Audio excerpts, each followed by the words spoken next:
Hi everybody, I'm Bill Sanders and this is Watch Art Sci, the art and science of watch collection. Today I had promised to have an unboxing and so forth and talk about this, the watch I got for the world timer. But first what I wanted to do, there was one that I forgot. I wanted to talk about the Nomos and I just forgot about it. And when I was thinking about that, well, I might as well take a look at the Lange as well. So we're going to take a look at those before we have the unboxing first. First, let's take a look at the Nomos. It's called the Nomos Zurich World Time. And this is a very cool watch. It's relatively decently priced, $6,100. It's a Nomos caliber 5201. It's one of their in-house movements, and it's really neat. Now, there's a couple. It's a fairly simple watch to set and use. That's another thing I like about it. About 1:30, 2 o'clock, there's a pusher button, and you push it to set the city. And the city shows up at 12 o'clock that you have. Right now it shows that it's on London. And then at 3 o'clock, you have a little red arrow, and that points to the 24-hour time. So if it's showing right now that it's 10 o'clock and it's a little after 22, so that means it would be 10:10 p.m. Good looking watch, very easy to read. They have another one, a very good looking one, and it's called a Midnight Blue. This one I thought was a little easier to see all the parts on it, but that other one is really a very good looking watch from Nomos. Now, in addition to Nomos, I wanted to have another watch. This A. Lange Zuna is, it's a trip. I mean, it's almost $52,000, which puts it out of a lot of our range. And it runs at 21,600 VPH, which is, really moving right along there, 41 millimeters. And, of course, it has a Lange caliber L3L031.1. Now, this one is really different than not only the Nomos, but all of the other ones I've seen. It's the closest, actually, to the Beauvais we looked at the other day. At about 5 o'clock, there's a little sub-dial, and that is your local time. And at about 9 o'clock, there is a larger subdial, and this would be, well, you can decide which is which. Which one you want to have as local and which one you want to have as away time. So let's say you're from New York and you're visiting, I don't know, Timbuktu, doesn't matter, somewhere else. And you can see right at the bottom down there, 5 o'clock, it says New York. And that is set by the pusher at about 8 o'clock. And you push that and the hour moves ahead, and so does the city. And so once you decide, okay, this is going to either be my visiting city or my home city. And then the other setting you have is the clock. You regularly set the clock at 9 o'clock, sort of in that area. Great big 25 there, that's the date window. And this watch is something that it takes it's a little bigger learning curve. The retrograde at 3 o'clock is simply the power reserve indicator. It's really a beautiful watch. It's them in gold. I think this is white gold or platinum, and very expensive. What a conversation piece. So, okay, well, let's move on to our unboxing now. We'll see what I got. Okay, we're going to have an unboxing today, and let's get started.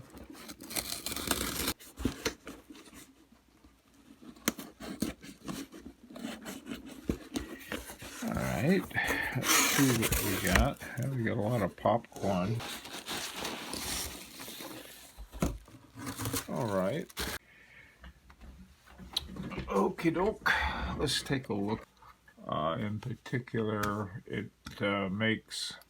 They make Bulgari. Well, they own Bulgari, Chaumet, Dior, Fred, Hublot, Louis Vuitton, Tag Heuer, and Zenith. Well, of those, the ones that people have heard about are pretty much Tag Heuer and Zenith. Bulgari is identified with a luxury, more of a luxury brand, but the fact of the matter is that Gerald Genta did some of the designs on it, the one called Bulgari. All right, so let's see what we got here. You got a little box, and this looks like the paperwork. And let's see what we got here. And there it is.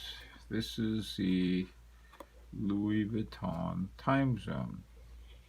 And it's been refurbished, which is, they got it all polished up and everything for me.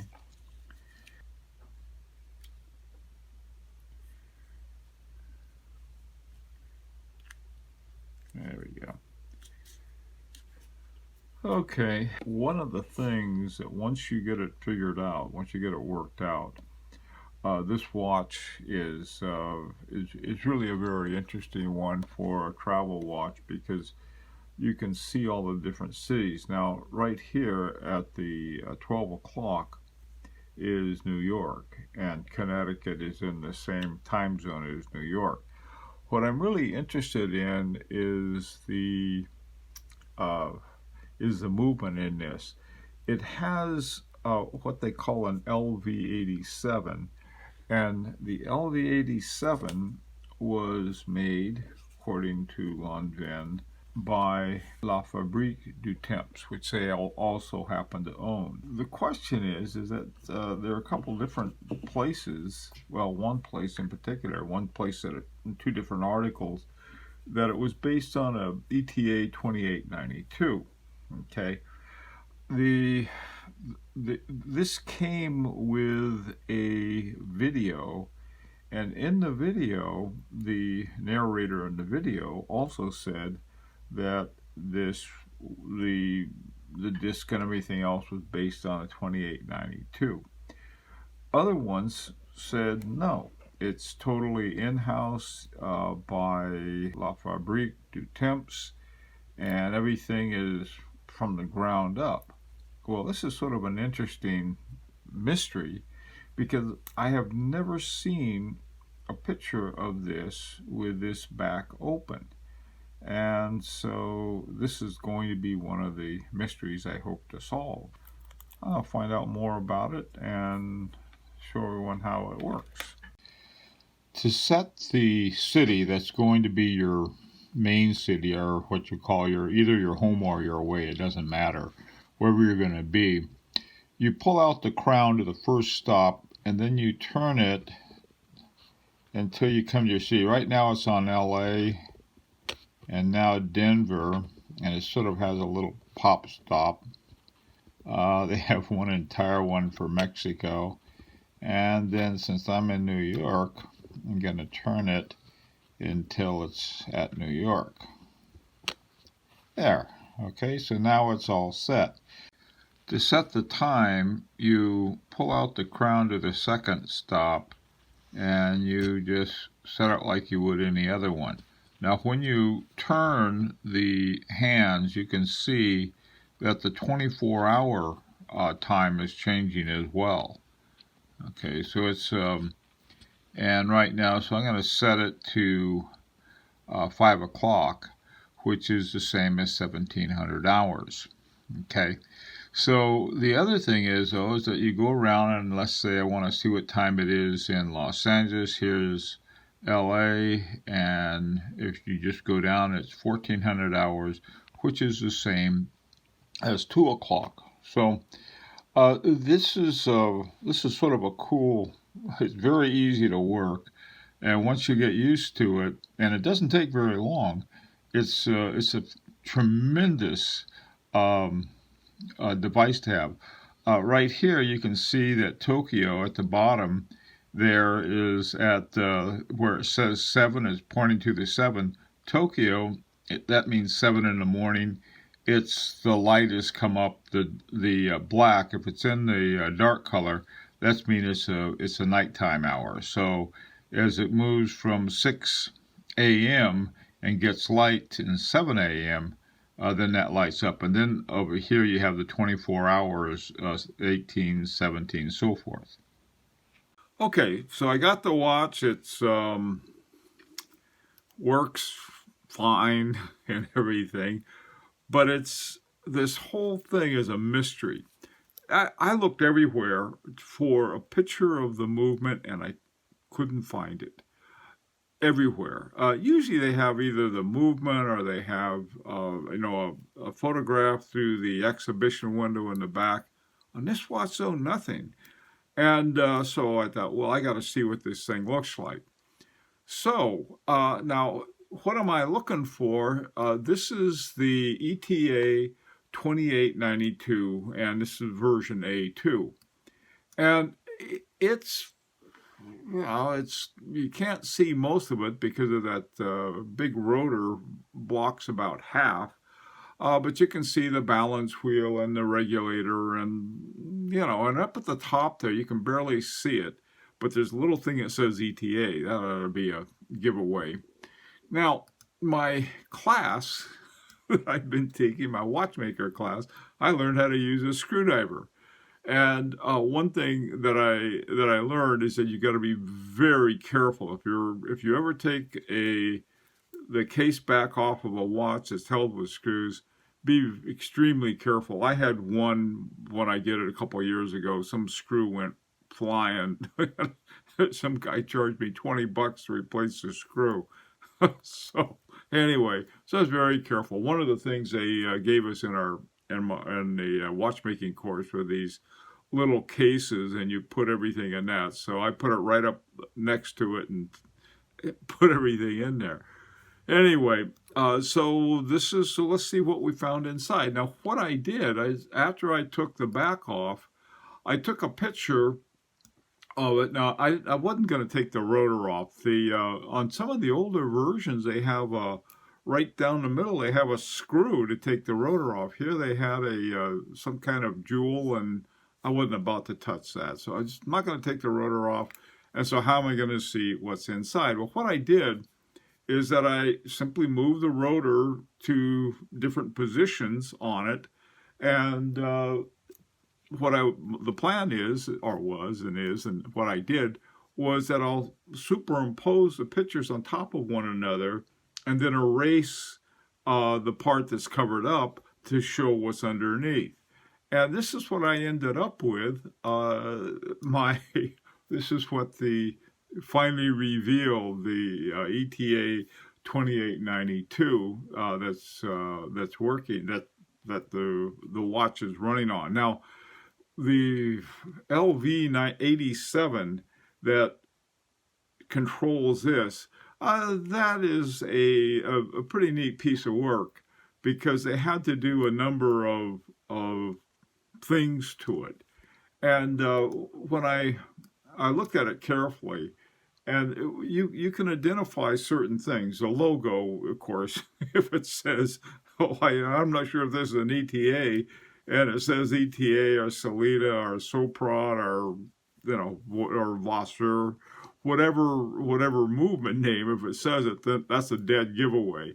And this one had it, and you can see it on both of them. And also the balance wheel matched and the other different parts, and the same with the adjustment screw.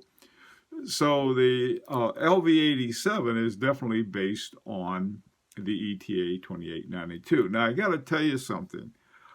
As much as the reason I wanted this watch a lot, a friend of mine had one, and I just thought it was really cool. Boy, this is a cool watch. But he was pretty sure that it was all in-house. The LV87 was by La Fabrique du Temps. So what I did before I bought it, I called them. I called La Fabrique du Temps, and I said, look, all right. I said, tell me about LV87. I said, is that sitting on any kind of movement that somebody else may have done? And they said, yeah, it's on we had to use an ETA 2892 because it was thin enough, and it is a thinner version, I think, of an earlier one they had. And the other thing I noticed that a lot of other world timers made by other companies were also using some version of the 2892 or 2893 for moving these things around. So that is one of the things.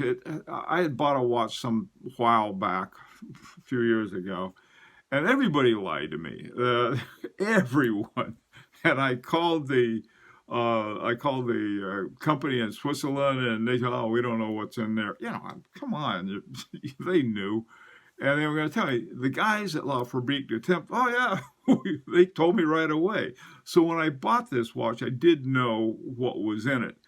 What sort of got my goat, and it always does, is that why not just say it? So somebody's going to buy a watch, going to pay a lot of money, and I know a lot of people say, well, it's got an ETA in it, I'm not paying for that. Yeah, but they did a lot of work. LV87 didn't invent itself. That was a complication that they added to it, and a very nice one. I love the way that the watch works. Now, yeah, to me it's a tool watch. It's not a collector's watch, but it's a collector's in the sense that it's time, world time, and that's sort of cool. Okay, so the next thing that I did, I thought, well, let me check it some more. And so I put it up with a time grapher, ran it a few times, and it came up 0. It wasn't gaining or losing anything, which is really nice.